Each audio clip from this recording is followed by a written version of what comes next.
When Sam and Noah were very young, Lori and I would have conversations, and I'm sure they are conversations that parents are having all over the world when their children are very young. We were asking ourselves questions that I'm sure everyone asks. Will our children have a good education? Will they have a good job, a fulfilling career? Will they have a comfortable place to live? Will they, when they encounter hardships, which we all do, will they be manageable hardships? Can they make their way through them and continue going on? Will they meet someone special? Will they fall in love? Will they get married and maybe even have a family one day? Hint, hint. And important questions for sure, but an interesting thing happened as the years went by. We found ourselves taking those questions and just pushing them off to the side a little bit. Not because they weren't important, but because something else started to take their place. We started to ask ourselves and consider if really the thing that mattered most of all was happiness for our children. Were our children going to be happy? Would they find the true joy and the true bliss that is there in life? And would that be available to them? And I think we figured that if they could do that, if they could figure out how to find that true happiness, find that bliss, find that joy, that everything else that we wish for them had a really good chance of happening.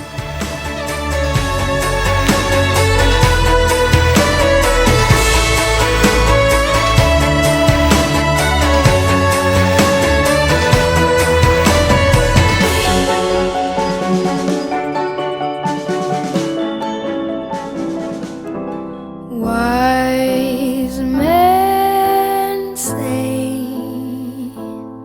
only fools rush in,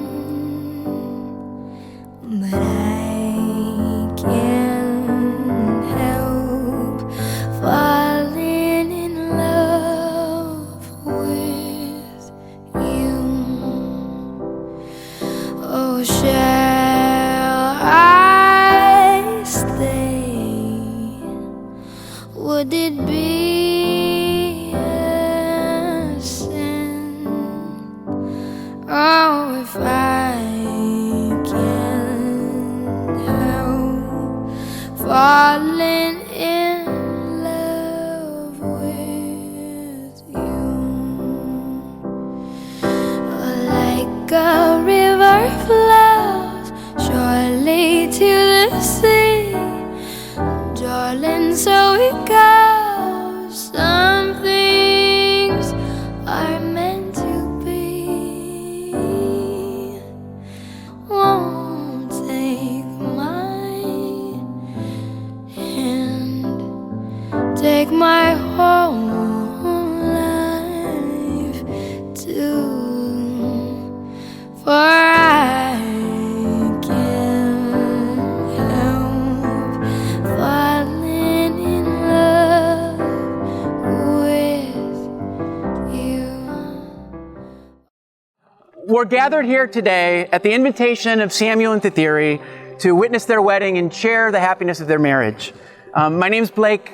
I'm Sam's cousin. And it's really wonderful to be here, especially after the last few years where I think a lot of us didn't get to see friends and family as much as we would have liked. In that spirit, let's all keep a thought for all of our friends who couldn't come to the wedding today, but they're thinking of Sam and Ree and they're wishing they could be here with us. Our first reader today is Sam's uncle, Al Gould. He will be reading a poem that he has written expressly for this couple.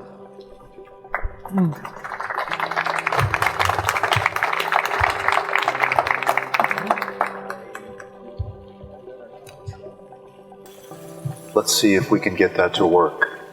Okay. I'm very honored to be able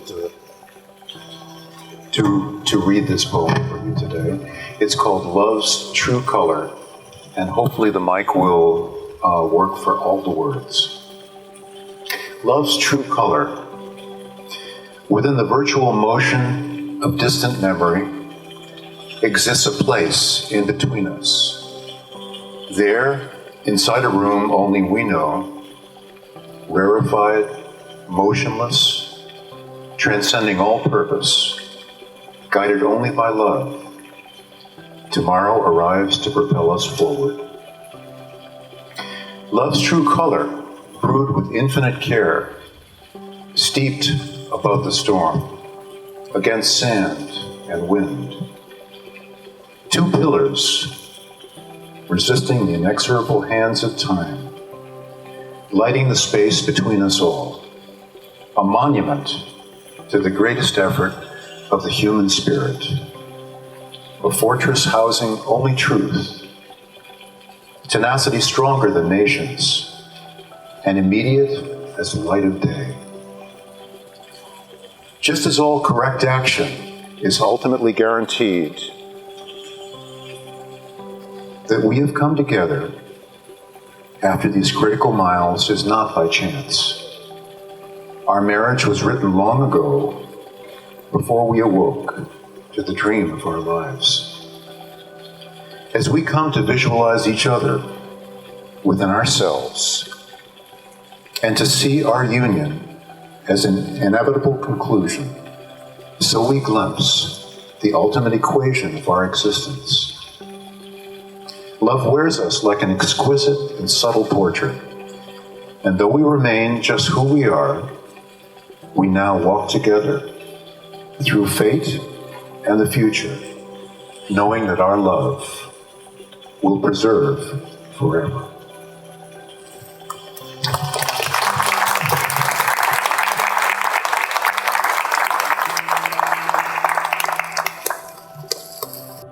Thank you, Al. Our next reader needs no introduction. Welcome, Uncle Mau Mau.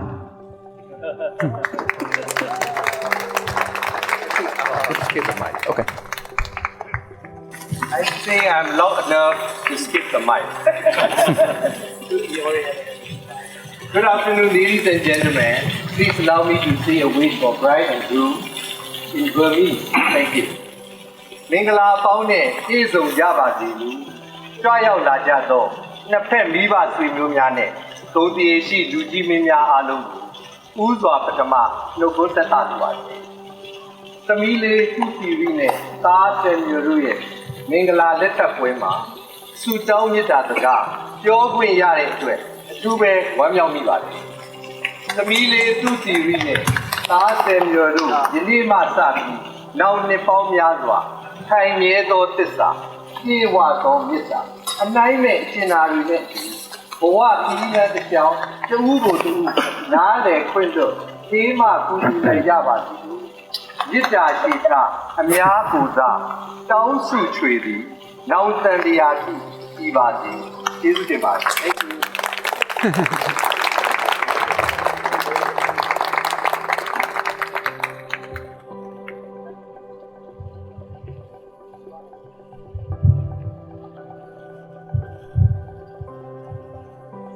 Thank you, Uncle Mau Mau. I'm the last speaker. Sam and Rhee asked if I would also say some words, so here's my speech. It starts a little aggressively. If a giant, unstoppable meteor caught every astronomer by surprise and blazed into our sky, and suddenly somehow every human alive knew that this was it, we only had 5 minutes left, there was no escape, this was the end, what would you do? What would you do with those last 5 minutes? So I think that one of the first things that would happen is that a lot of technology would break. The internet, cell towers, phone lines, they would all crumple in the first 90 seconds under the strain of billions of people all at once trying to reach out to their loved ones just to tell them that they loved them and to feel that they themselves were loved. That's what I'd do. That's what I'd do. Tell you what, Sorry if it's easier to hear over the speaker, but it's tough with the mic, and I'm just going to talk, okay? Thank you. But why? Why in a world that would be suddenly overflowing with suddenly free beer and cheesecake, why instead would so many of us reach out to say, I love you, in our last 5 minutes of earthly life? I think it's because when everything is being taken away from us, everything, all our cars and candlesticks, all our plans and all the fuss, what we keep clutching on to is relationships. What matters to us most are our friends and our families, our community. In the end, what we want is each other. Marriage is the biggest bowl of each other that most folks are ever going to get. It's crazy. One day you're just minding your own business, out in the neighborhood, walking the cat. And then a new person, a stranger, crisscrosses into your life, and very soon after, you can hardly remember how you ever lived without them. There's a story in mythology about these two guys, and they're walking along, and they come to a hole in the sky. And the hole's too high for them to see into. And so one of the guys says to his friend, hey, give me a boost up. And he does, and the guy then can look in, and he looks, and inside is heaven. And his eyes bug out, and he gasps in delight. And his friend's down on the ground, and he says, hey, let me up, give me a boost. But the guy who's looking is looking at heaven, and he can't even hear his friend because he's already forgot everything that happened before, and he stays there staring at the sky in heaven forever. I'm not saying that the experience of being married is exactly like having a direct cosmic sky hole to heaven 100% of the time. Because sure, marriage can also be hard. And for every time that you're positive you've married your soulmate, there'll be another time where you'll question if your partner is even technically a primate. And that no matter how grand it is to be in love, a good marriage is also a partnership that is just as much about negotiating who gets stuck with the dishes and who gets stuck with the diapers. And then when you get stuck with both, and you're sitting there pouting about it and protesting by washing the dishes with the diapers, to have the grace to knock it off and to quit thinking about it like you lost this round and now you have to make a sacrifice to your partner, but instead maybe think about it like, yeah, you're making a sacrifice, but to your relationship. Marriage, by the way, can also be easy, and Sam and Ree have a lot on their side. Their different backgrounds is a strength. Anything that makes two spheres of experience feel more like one family is a strength. Lori and Bruce and Astrid and Noah, I think 2 weeks ago, went to the Buddhist wedding ceremony. And all they could talk about afterwards was how Thuthiri's whole community had been so wonderful to them, so welcoming and so easy. How immersed the four of them had felt that day in all the colors and all the smiles and in that beautiful Burmese cursive script that seemed like it was swirling around the room like a river. It meant very, very much to them. Marrying anyone is a commitment, and marrying into a community that is different from the one you grew up with is a commitment that is frankly beyond most of us. Luckily, though, for this marriage, when it comes to committing to something, Sam Gould is a phenomenon. It doesn't matter if he's committing to a new interest or a new idea or a relationship. Sam is maybe the only guy I know who has approximately zero commitment issues. Yeah, like sometimes his passions are hard to predict. For example, he had an Instagram account that was dedicated to only 3 things. In fact, that was the name of his Instagram account. It was cats, boots, denim. Now, there's a lot going on there. But my point is that Sam is immensely more committed to marriage than to boots or denim. But what about Thuthiri and her capacity to commit to an enterprise that could sure change your life but requires much work? Well, this week I heard a true story about Thuthiri. Once upon a time when Thuthiri was younger, I think early in high school, her Auntie Patricia took her out for a lunch. They were eating at Red Robin. The person who told me the story was very thorough. At lunch, Auntie Patricia asked Ree, "What's your plan for life?" And Ree said, "I want to be a doctor." A doctor, Ree, that's wonderful. And if you don't become a doctor, like what then? What's your plan B? And Ree said, "I don't have a plan B." And Ree, you don't have a plan B? Like, what if it doesn't work out? And Ree said, "I want to be a doctor. It will work out." It's a good story. What does it mean? It means that Ree is a devoted person and reliable. It means that when it comes to doing something difficult, she can have single-pointedness. It means that Ree is formidable. But we know all that already. I think the story also means that Ree has the imagination and the self-respect to have the idea in the first place. Everybody knows that if you want to make a dream come true, you're going to have to work a lot at it. But you also have to have the guts and the dignity to initially have the dream.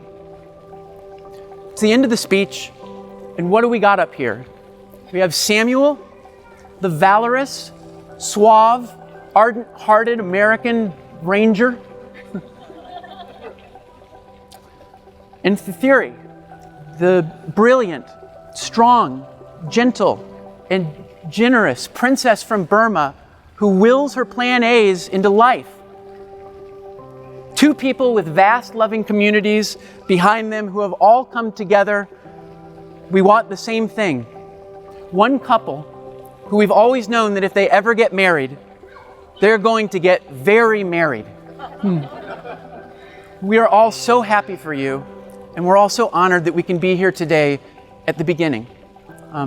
Let's do a ring ceremony. You are about to give each other serious and solemn promises. The ring is a symbol of your marriage, a circle without beginning or end. Samuel, please place your ring on Thiri's finger.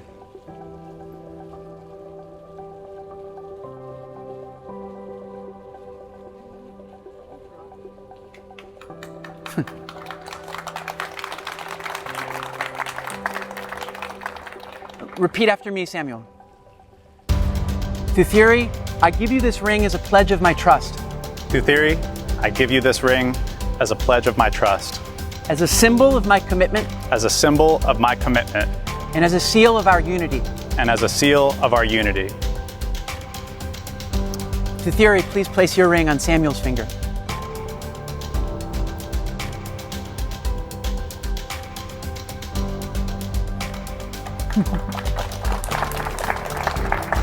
Repeat after me, Thiri.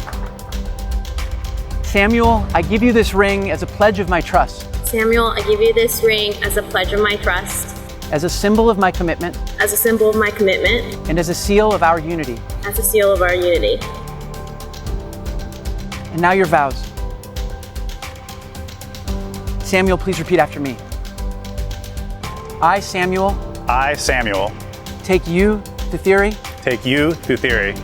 To have and to hold. To have and to hold. From this day forward. From this day forward. For better or for worse. For better or for worse. For richer or for poorer. For richer or for poorer. In sickness and in health. In sickness and in health. To love and to cherish. To love and to cherish. As long as we both shall live. As long as we both shall live. Thiri, please repeat after me. I, Thiri. I, Thiri. Take you, Samuel. Take you, Samuel. To have and to hold. To have and to hold. From this day forward. From this day forward. For better or for worse. For better or for worse. For richer or for poorer. For richer or for poorer. In sickness and in health. In sickness and in health. To love and to cherish. To love and to cherish. As long as we both shall live. As long as we both shall live.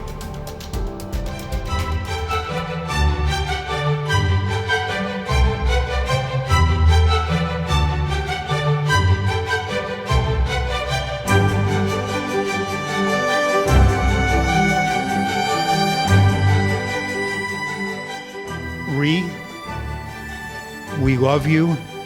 We are welcoming you into our family with the wide open arms, the widest we can make them.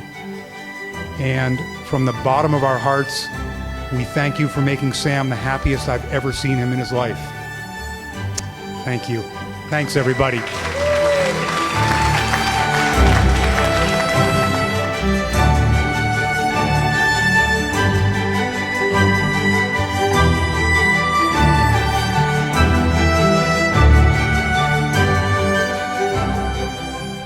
good evening, everybody. So, all the family and friends, thanks everybody. So, thank you, Bruce and Laurie. You accept as daughter, and my daughter as your daughter in your family, and then you give me as a son for us. The Sam is a good guy, you know. I believe the whole life Sam will devote it to my daughter. Okay. Okay. So some of the family from the Ruth and Laurie side cannot join the tomorrow, the Elman Circle dinner. I understand that. People who attend this tonight, you know, wedding ceremony is very close to me, okay? Since I arrived in United States, so they all are the really true, you know, my brother and sister, everybody. I tell this words from my bottom of my heart, okay? And then these brother and sister give us a good inspiration to my daughter. So basically, you know, I cannot teach any words to my daughter, but she didn't listen to me, okay? So she learned from herself, okay? She learned from herself. The only thing is all of my brother and sister, most of them are the medical doctor, you know, from the medical, you know, field. So thank you, everybody. You guys give the good inspiration to my daughter, okay? Mm-hmm. So finally, let me tell you, thank you again, everybody, for celebrating with us tonight. Samuel, do you take the theory to be your lawfully wedded wife? I do. The theory, do you take Samuel to be your lawfully wedded husband? I do. And by the power vested in me by the state of California, it's my pleasure to pronounce you husband and wife. You may kiss your spouse.